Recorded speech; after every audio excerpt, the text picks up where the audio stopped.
Sur la route du Malte, voilà une belle invitation, une autre belle invitation qu'on vous invite à suivre à Gembloux. En effet, il est possible aujourd'hui de se balader, de pédaler sur la route du Malte, un réseau de 5 circuits cyclistes et de 8 circuits pédestres qui vous réservent un voyage à travers les champs d'orge et les exploitations agricoles à la découverte de malteries locales et de brasseries locales où évidemment vous allez pouvoir déguster des choses.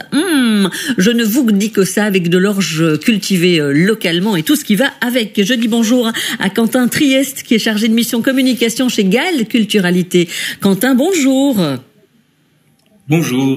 C'est le groupe d'action locale Culturalité, en effet, que vous représentez en SB Brabançonne, en collaboration avec plusieurs organisations agricoles, je dirais aussi brassicoles, qui a tracé ces itinéraires. C'est bien ça?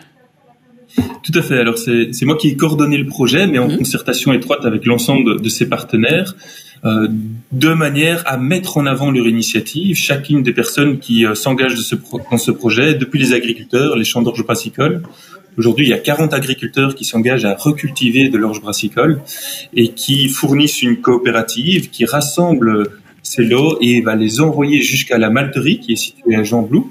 Ils transforment cette orge en malt et qui ensuite approvisionne un ensemble de brasseries qui ont fait ce choix de se fournir en malt pur local, donc issu de nos terroirs belges.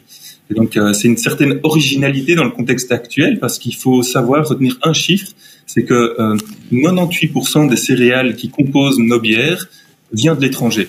Et donc on a des brasseurs qui sont extrêmement reconnus, des malteurs extrêmement reconnus à l'échelle mondiale, des très très bonnes terres agricoles, mais majoritairement, les céréales qui composent nos bières viennent de l'étranger. C'était tout le challenge de ce projet, c'était de recomposer des bières 100% belges et de le faire connaître grâce à ces 8 balades, ces 8 itinéraires à vélo et à pied qui sillonnent la campagne. Ben c'est génial, vous faites bien d'insister évidemment là-dessus. Il y a plusieurs itinéraires entre 13 et 44 kilomètres. Voilà, on peut en faire carrément des excursions d'une journée, Quentin. Tout à fait. Alors, on a même eu certaines demandes qui venaient du nord du pays où ils ont l'habitude de rouler un petit peu plus. Et donc, on a fait la toute grande boucle maintenant qui fait 88 kilomètres, qui permet vraiment d'en profiter toute la journée. Alors, les itinéraires prévoient de passer devant chacun des acteurs, que ce soit la brasserie, la malterie, des champs d'orge brassicole, quand c'est la saison évidemment. Pour visiter les brasseries, l'idéal c'est toujours de prendre contact avec la brasserie préalablement, et donc les itinéraires sont conçus pour qu'on puisse faire une visite dégustation à la brasserie et puis faire une balade à pied ou à vélo.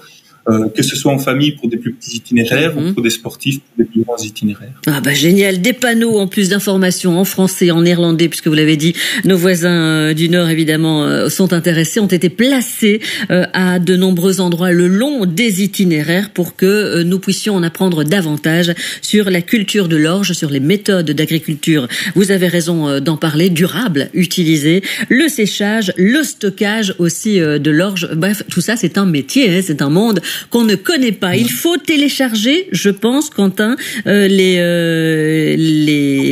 itinéraires, c'est ça? Alors, sur la plateforme, donc sur le site web routedumalte.be, on a accès à toutes les informations. On peut télécharger les itinéraires ou alors se connecter directement via une application en ligne avec les tracés GPS et il nous suffit d'appuyer sur Play pour suivre les itinéraires. Et à savoir que ce week-end, donc dimanche, après-midi, il y a une première balade qui est proposée à partir de la brasserie de Bertinchamp, qui est vraiment destinée au grand public, qui va faire très très beau. Et c'est une des balades qui part jusqu'à la ferme de Géron-Villers, qui est située à la ferme de Chastres. Et là, en fait, on se rassemble avec l'ensemble des partenaires du projet pour présenter aux visiteurs cette initiative, ses fondements, ses valeurs, les pratiques d'agriculture, mais aussi cette filière d'orge qui permet de fournir des brasseurs.